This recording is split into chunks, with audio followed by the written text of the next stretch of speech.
교회를 보면 많은 사역들이 있습니다.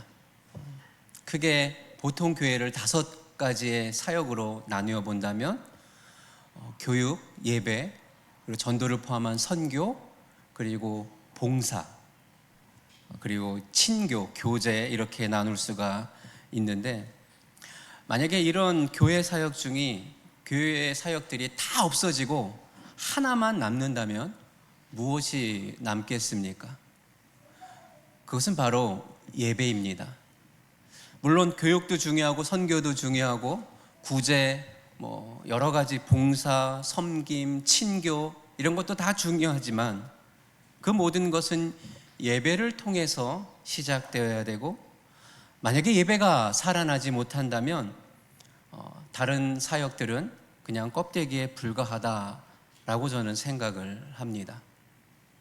그래서 오늘 예배에 대한 말씀을 너무나 기본적인 말씀인데 함께 나누면서 정말로 축복하기는 이 시간 듣는 여러분과 제가 하나님 앞에서 하나님이 정말 기뻐하시는 예배자로 우뚝 서는 그런 축복이 있기를 간절히 소망합니다. 창세기 3장에서 세상에 들어온 죄가 사람과 하나님의 관계에 단절을 가지고 왔고, 그것만이 아니라 인간관계의 가장 기본이라고 볼 수 있는 부부관계도 위기에 처하게 되었고, 오늘 본문 창세기 4장을 보면 형제관계도 파괴되는 모습으로 드러나게 됩니다. 그것이 우리가 너무나 잘 알고 있는 가인과 아벨 사건입니다. 가인과 아벨은 아담과 하와가 에덴 동산에서 쫓겨난 뒤에 낳은 아들로서 창세기 4장에서 처음으로 하나님께 예배드리는 모습으로 나타나는데, 마지막 우리가 너무나 잘 알다시피 형 가인이 동생 아벨을 돌로 쳐 죽이는 인류 최초의 사건이, 살인사건이 일어나게 되었습니다. 오늘 우리가 묵상하려는 내용은 이 한가운데 있는 예배에 대한 묵상입니다. 소망하기는 말씀을 묵상하면서 정말 하나님이 기뻐하시는 예배가 무엇인지를 다시 한번 우리 마음 가운데 새기고, 뿐만 아니라 우리가 드리는 예배가 하나님께서 기뻐하시는 예배로 새로워지는 그런 은혜가 있기를 간절히 소망합니다. 여러분, 하나님께서 기뻐하시는 예배, 그것이 무엇일까요? 그 첫 번째 교훈은 오늘 본문 1절부터 5절의 묵상을 통해서 같이 나누어 보겠습니다. 우리 한번 같이 한 목소리를 읽어볼까요? 시작. 아담이 그 아내 하와와 동침하니 그녀가 임신해 가인을 낳고 말했습니다. 아들을 얻었다. 그리고 하와는 다시 가인의 동생 아벨을 낳았습니다. 아벨은 양을 치는 사람이 되고 가인은 동 짓는 사람이 됐습니다. 세월이 흐른 후 가인은 땅에서 난 것을 여호와께 제물로 드렸고, 아벨은 첫 새끼들과 양떼의 기름을 제물로 가져왔습니다. 여호와께서 아벨과 그의 제물은 인정하셨으나 가인과 그 제물은 인정하지 않으셨습니다. 가인은 몹시 화가 나서 골개를 떨구었습니다. 아멘.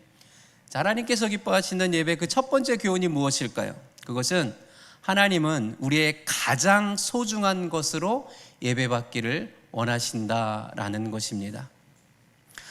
아담과 하와가 에덴에서 쫓겨나서 가인과 아벨을 낳았는데, 본문에 보는 것처럼 가인은 농사하는 자였고 아벨은 양을 치는 목동이었습니다. 세월이 지난 후에 이들이 자신들이 얻은 열매를 가지고 하나님께 제사, 다시 말하면 예배를 드리게 되었는데, 가인은 농부였으니까 곡식으로 제물을 드리고, 아벨은 양을 치는 사람이니까 양들 중에 처음 태어난 새끼 양과 그 기름으로 제사를 드렸습니다. 그런데 여기서부터 문제가 시작돼요. 하나님께서 동생 아벨의 제사는 받으시지만 형 가인의 제사는 받지 아니하셨습니다. 그래서 가인이 얼굴색이 변하면서 분노합니다. 이렇게 시작된 사건이 나중에 형이 동생을 돌로 쳐 죽이는 살인 사건까지 생기게 되죠. 여러분, 보통 사람들이 이 사건을 묵상할 때 처음 떠오르는 질문이 이런 질문이 있을 수 있다는 거예요. 왜 하나님께서는 아벨의 제사는 받으시고 가인의 제사는 받지 않으셔서 이런 끔찍한 일이 일어나게 하셨는가? 라고 질문하기도 합니다. 마치 하나님께서 예배를 받지 않으셔서 문제가 생긴 것처럼 이야기를 하는 거죠. 우리도 이런 질문이 드는 것은 사실입니다. 왜 하나님은 아벨의 제사는 받으시고 가인의 제사는 받지 아니하셨을까요? 그런데 이 질문에 답을 찾기 전에 이 질문 자체에서 분명한 교훈을 찾아야 됩니다. 그것은 하나님께 우리가 하나님께 드리는 모든 예배를 하나님께서 다 받으시는 것은 아니라는 겁니다. 여러분, 하나님께 드리는 모든 예배를 다 받으시는 것이 아닙니다. 이 사실이 왜 중요하냐면, 이렇게 여러분처럼 주일에 나와서 시간과 열정과 때로는 하나님께 재정까지 드리면서 예배하고 뿐만 아니라 매일의 삶에서 예배자가 되길 원하는데, 우리의 예배를 하나님께서 다 받으시는 것이 아니라고 할 때 마음이 좀 불편해지는 것은 사실입니다. 게다가 어떤 예배는 하나님께서 받지 아니하신다는 것을 넘어서 만약에 어떤 예배가 우리에게 부정적인 영향을 줄 수 있다면 더 큰 일이 아니겠습니까? 그래서 오늘 우리는 가인과 아벨의 예배를 보면서 우리의 예배는 어떠한가를 돌아보고, 또한 하나님께서 받지 아니하셨던 예배는 어떤 문제가 있었던 것일까 생각해 보면서 이 가인과 아벨의 예배를 묵상해 보고자 합니다. 다시 한번 질문합니다. 왜 하나님은 아벨의 제사는 받으시고 가인의 제사는 받지 아니하셨을까요? 제가 어릴 때 이 주일학교에서 선생님이 이런 얘기를, 이 질문에 대해서 이렇게 얘기한 기억이 있습니다. 아벨은 피의 제사를 드렸고 가인은 피의 제사를 드리지 않고 곡식으로 제사를 드렸기 때문에 하나님께서 받지 아니하셨다, 이렇게 듣기도 했습니다. 근데 이것은 좀 무리가 있어요. 왜냐하면 농사 짓는 사람이 곡식으로 제사 드리는 것은 당연한 거죠. 그리고 또 하나는 레위기를 보면 곡식으로 제사를 드리는 소제가 있기 때문에 단순히 곡식으로 제사를 드렸다라는 이유로 그 제사를 받지 않았다는 것은 이유가 안 됩니다. 그럼 왜 하나님께서 가인의 제사를 받지 않았을까요? 이것을 이해하기 위해서는 우리는 조금 좀 더 이들이 드렸던 제사를 좀 생각해 봐야 하는데, 본문을 보면 가인과 아벨의 제사에서 좀 중요한 차이를 우리가 발견할 수 있어요. 첫 번째 차이는 좀 전에 말씀드린 것처럼 둘의 제물이 달랐다라는 것인데, 이것은 말씀드린 것처럼 그렇게 큰 차이가 아니라는 말씀을 제가 드렸죠. 두 번째 차이는 이들이 드린 제물에 대한 수식어가 다르다는 것이 주목할 만합니다. 자, 가인의 제물에 대해서는 뭐라고 합니까?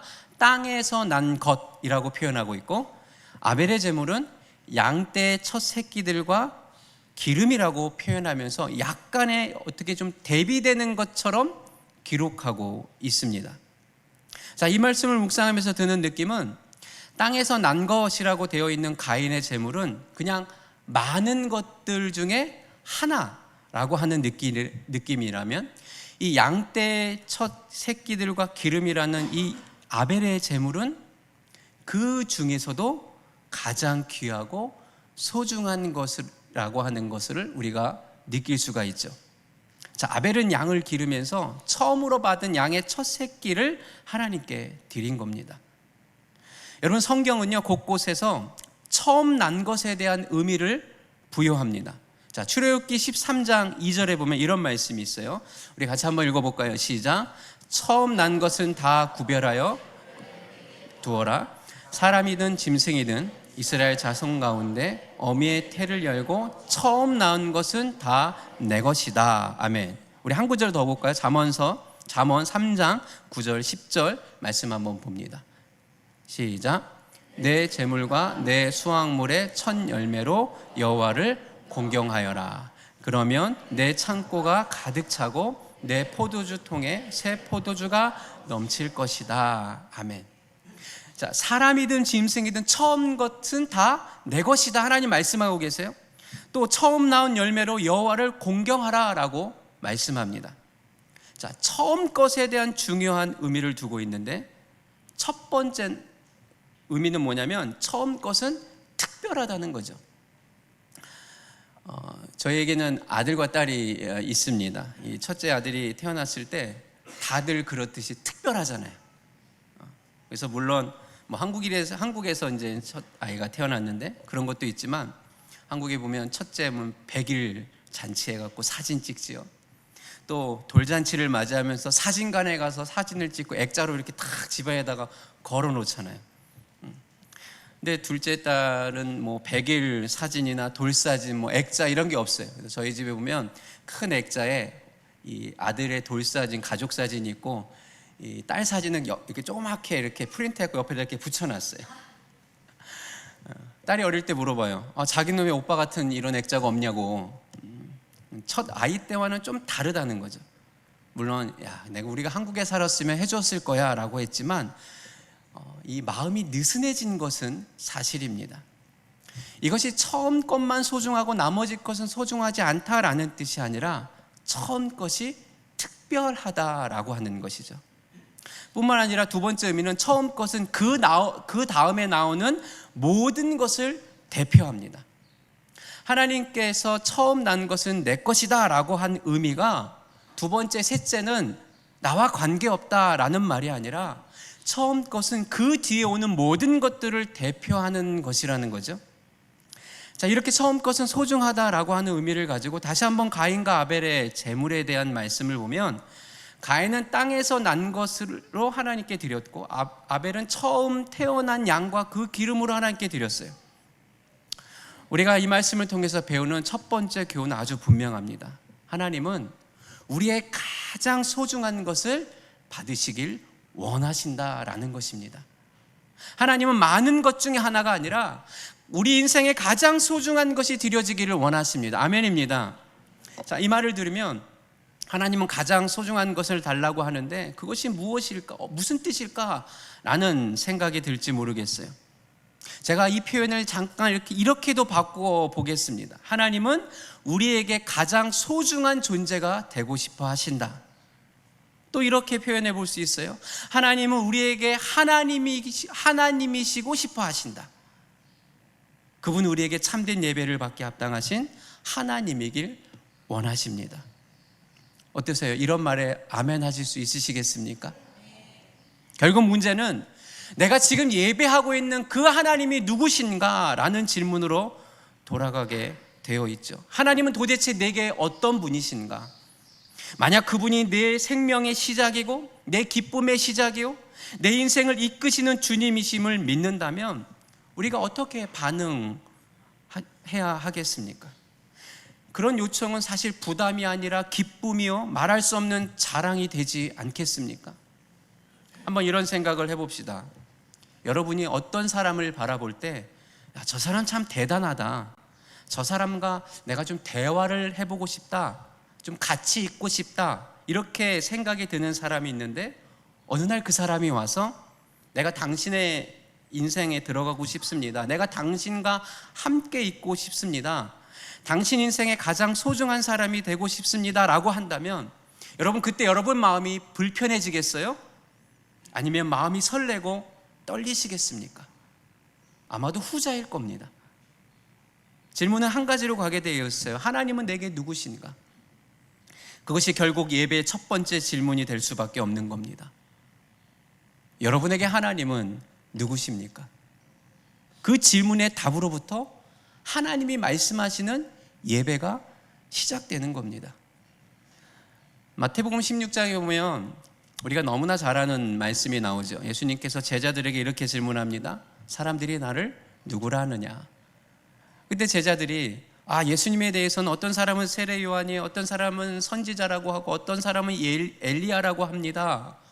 자, 그 말을 들으시고 예수님이 다시 질문하죠. 그러면 너희는 나를 누구라 하느냐?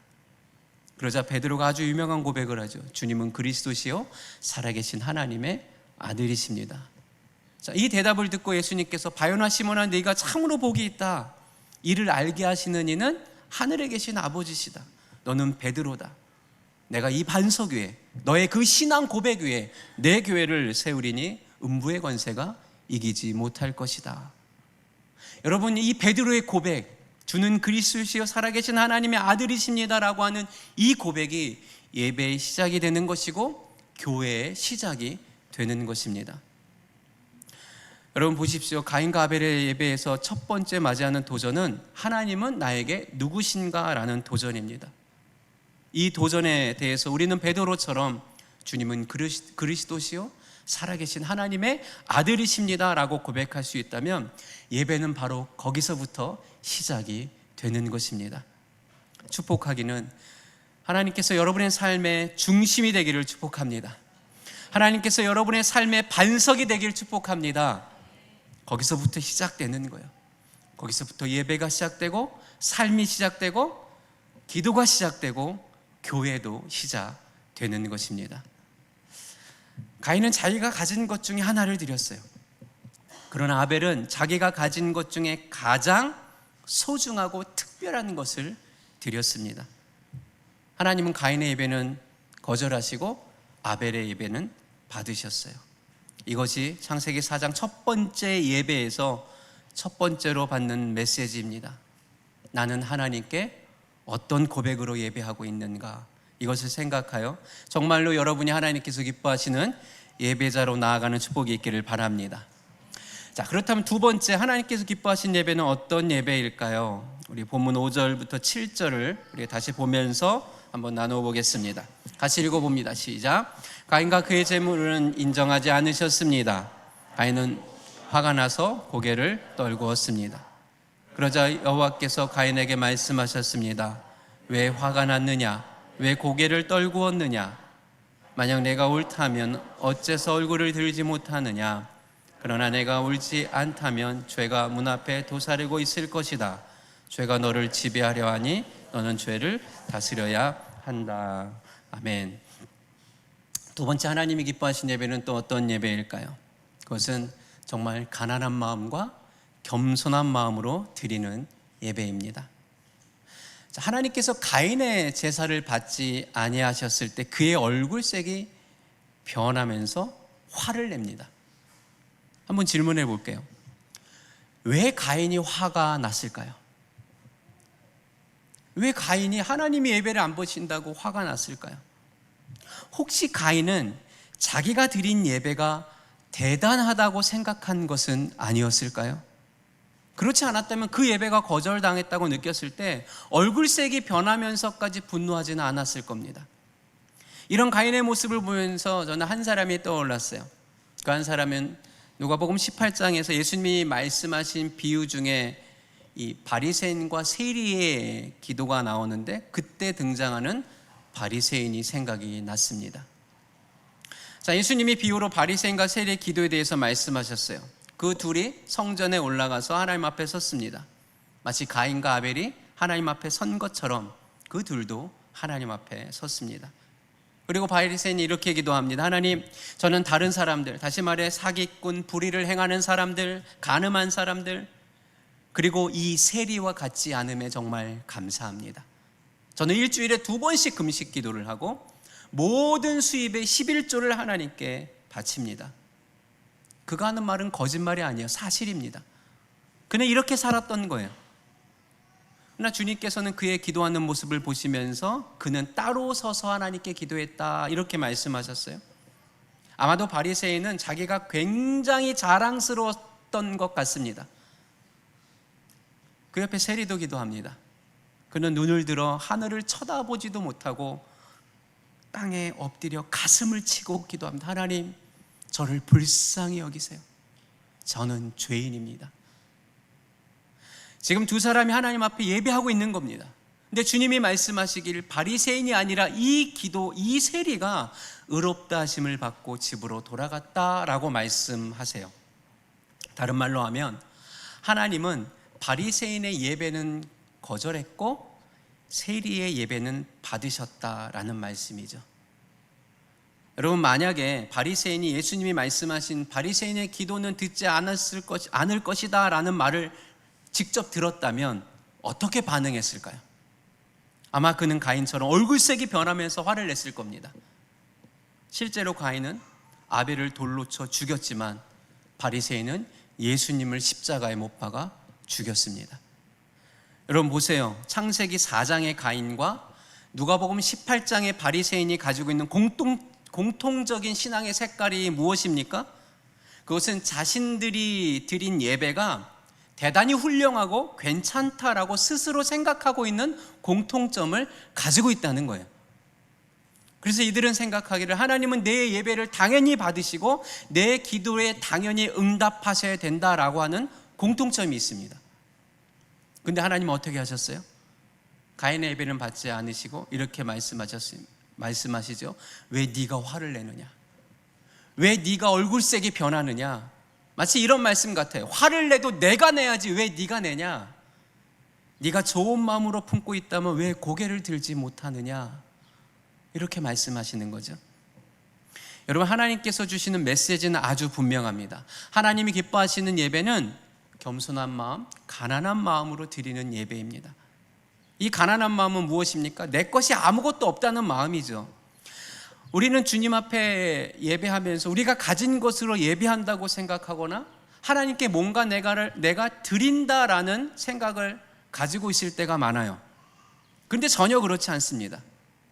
지금 우리가 많은 것을 가지고 있는 것처럼 보여도 우리 것이 하나도 없고 그냥 하나님이 잠시 우리에게 맡겨주신 것임을 우리는 기억해야 돼요. 이 땅에서 가진 물질, 건강, 외모, 명예, 학력, 여러분 다 놓고 가게 될 것입니다. 우리는 잠시 그것이 우리에게 주어진 것뿐이라는 것을 기억해야 돼요. 이것이 아주 중요합니다. 우리에게 맡겨주신 모든 것을 주님 앞에 갈 때 다 놓고 가고 결국 마지막 우리가 하나님 앞에 갈 때 행할 수 있는 것이 무엇일까요? 그것은 바로 예배밖에 없습니다. 우리는 주님 앞에 가서도 예배할 수 있어요. 요한계시록에 보면 천상에 올라가서 예배하는 모습이 나오지 않습니까? 그렇기 때문에 생명과 생명이 만나게 된다는 것이 예배라는 것을 아는, 그것이 바로 가난한 자의 마음입니다. 내 것이 아니라 하나님이 주신 은혜로 예배하는 거예요. 만약에 이런 가난한 자의 마음이 있다면 예배할 때 어떤 마음이 드시겠어요? 자신이 드린 예배와 헌신에 대해서 어떻게 생각할까요? 그저 감사할 수밖에 없죠. 우리가 뭔가를 주께 드릴 수 있다면 주님께서 나에게 주신 것이 있으니까 드리는 것 아니겠습니까? 여러분, 이렇게 좋은 날, 내일 또 연휴잖아요. 어디 안 가시고 이렇게 주일날 교회에 나와서 귀한 시간과 열정과 물질을 드리면서 예배하고 있습니다. 그러나 가만히 생각해 보면 우리가 열정과 시간을 드린 것이 아니라 하나님께서 나에게 열정도 주시고 하나님이 나에게 시간도 주시고 재정도 주시고 건강도 주시니까 이렇게 나와서 예배하는 거 아니겠습니까? 여러분, 나오고 싶어도 나오지 못하는 분이 얼마나 많은지 모릅니다. 주님께서 은혜 주셔서 나오게 하시고 이런 모양 저런 모양으로 우리에게 섬길 수 있도록 마음과 물질과 이 여러 가지 환경을 주셔서 여러분이 이렇게 나와서 예배하는 줄로 믿으시기를 바랍니다. 사랑하는 성도 여러분, 우리는 하나님의 은혜 가운데 있습니다. 우리가 무엇을 구하든지 하나님의 은혜 안에 있다고 믿고 구해야 하는 겁니다. 그럼 감사할 뿐이죠. 감사하는 사람은요, 계산하지 않아요. 감사하는 사람은 내가 이런 수고를 했는데 이렇게 하겠지 이런 생각하지 않습니다. 그저 감사할 뿐입니다. 또 가인을 생각해 보았습니다. 만약 가인이 이런 가난한 마음과 겸손한 마음을 가지고 예배했다면 하나님께서 자신의 예배를 거절하셨을 때 어떻게 반응했을까요? 하나님, 저 불쌍히 여겨주세요. 하나님, 저는 죄인입니다. 바로 세리의 기도를 하지 않았을까 한번 생각해 봅니다. 그러나 가인은 우는 대신 분노했고 기도하는 대신 얼굴색이 변했어요. 성도 여러분, 하나님께서 기뻐하시는 예배는 이 가난한 마음, 이 겸손한 마음으로 드리는 예배라는 것을 기억하는 축복이 있기를 바랍니다. 이렇게 주일 예배에 나와서 예배 드리는 것, 여러분, 그것이 바로 은혜입니다. 내가 마음을 준비하고 예물을 귀하게 준비하고 이런 모양으로 저런 모양으로 섬길 수 있다면 그것이 은혜이지. 그럴 때 기쁨의 영이 임합니다. 여러분, 은혜를 계산하지 마십시오. 계산은 하나님께서 하실 것입니다. 나중에 이 착하고 충성된 종이라고 칭찬을 듣는 우리 온누리교회 모든 성도들 되시기를 주님의 이름으로 축복합니다. 마지막 한 가지 더 묵상하기를 원합니다. 하나님께서 기뻐하시는 예배는 어떤 예배일까요? 우리 8절부터 12절 말씀을 가지고 한번 묵상해 봅니다. 같이 한번 읽어봅니다. 시작. 가인이 자기 동생 아벨에게 말해 그들이 들에 나가 있을 때 가인이 일어나 그의 동생 아벨을 쳐서 죽였습니다. 여호와 하나님께서 가인에게 말씀하셨습니다. 내 동생 아벨이 어디 있느냐? 가인이 말했습니다. 모릅니다. 제가 동생을 지키는 사람입니까? 여호와께서 말씀하셨습니다. 네가 무슨 짓을 저질렀느냐? 내 동생의 피가 이제 너는 입을 벌려 내 동생의 피를 받은 땅으로부터 저주를 받을 것이다. 네가 땅을 일궈도 다시는 땅이 내게 그 결실을 주지 않을 것이며 너는 땅으로부터 도망에 떠도는 사람이 될 것이다. 아멘. 자, 세 번째, 하나님께서 기뻐하시는 예배는 어떤 예배일까요? 그것은 서로 사랑하고 하나 되는 참된 열매가 있는 예배입니다. 여러분, 가인은 돌이키지 않았어요. 그러나 기억하십시오. 그가 돌이키지 않고 그 예배가 거절당했을 때도 여전히 하나님의 은혜는 계속되고 있었고 주님의 음성이 들렸어요. 여러분, 주의 음성이 들리는 예배는 끝난 것이 아닙니다. 그 자체가 예배의 여정이었어요. 그런데 가인은 그 음성도 거절했습니다. 그는 자신의 길로 나아갔고 어느 날 동생을 들에서 돌로 쳐 죽였습니다. 그런 가인에게 하나님이 말씀하시죠. 너는 땅으로부터 저주를 받을 것이다. 네가 밭을 갈아도 열매를 주지 않을 것이고 땅으로부터 도망에 떠도는 사람이 될 것이다. 여러분, 이것이 거짓된 열매, 예배가 주는 열매들이에요. 여러분, 거짓된 예배는 모든 것을 속입니다. 거기에는 치유나 회복이 없습니다. 거기에는 하나님의 은혜도 없습니다. 그렇다면 우리가 이런 거짓된 예배의 열매 속에서 무엇을 배워야 됩니까? 역설적으로 우리는 참된 예배가 주는 열매에 대해서 소망해야 돼요. 거짓된 예배의 열매를 보면서 참된 예배가 얼마나 아름다운지에 대한 소망이 생겨야 됩니다. 여러분, 참된 예배는 분열이 아니라 하나됨을, 상처가 아니라 회복을, 땅의 열매가 아니라 하늘의 은혜를 내어주실 줄로 믿으시기를 바랍니다. 참된 예배가 우리 가운데 이루어질 때 우리의 가정과 교회와 열방 가운데 이런 열매들이 맺혀진다는 것을 믿으시는 축복이 있기를 바랍니다.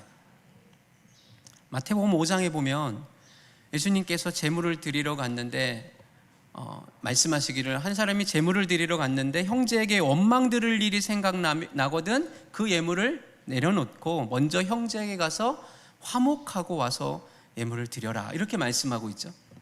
이 모든 것이 예배예요. 예배하러 가니까 주 앞에 상처가 마음 가운데 생각이 나고 분노가 기억나게 되고, 그래서 하나님 앞에서 용서와 치유하는 모든 과정이 다 예배라는 거예요.